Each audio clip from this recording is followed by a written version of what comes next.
Capacitors and batteries are frequently compared because both are energy storage devices. However, there are fundamental differences among them, as we will see. Both capacitors and batteries have a positive and a negative terminal that provide a potential difference or voltage. If we connect a load, for example a lamp, an electric current will flow, but this is where the similarities end. First of all, batteries store much more energy than capacitors. Let's compare a 1.5 volt AAA alkaline battery with a 4700 microfarad capacitor charged at 1.5 volts. These two are approximately of the same size. While the battery can store a total energy of approximately 5000 joules, the capacitor can store a total energy of 5 millijoules. That is, the battery stores 1 million times more energy than the capacitor.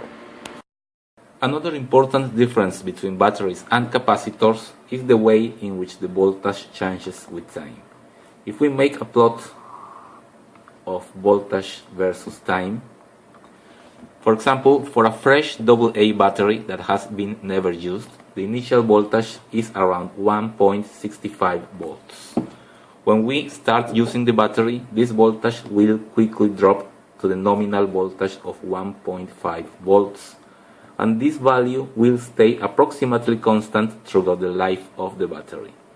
When the battery is depleted, this voltage will quickly drop until the battery is not longer useful.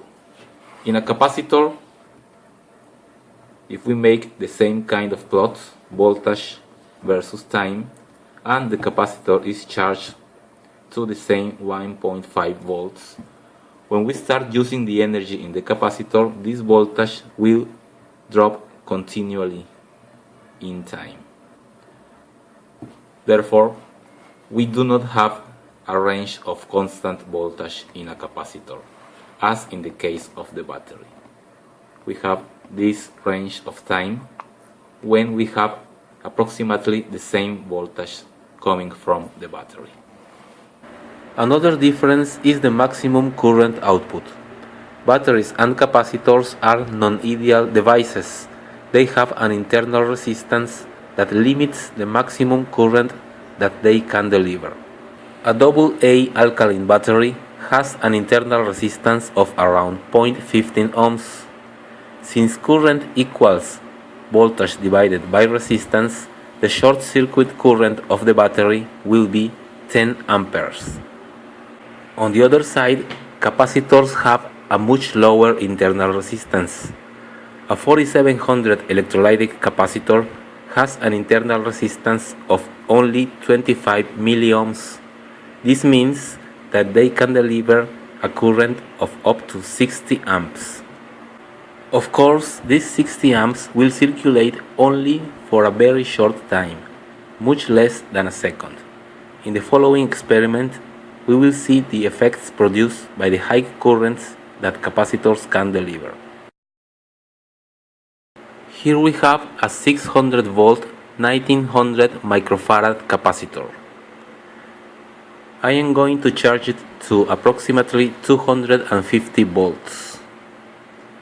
After charging, now I'm going to take a piece of aluminum foil and short circuit the capacitor with the foil, and let's see what happens.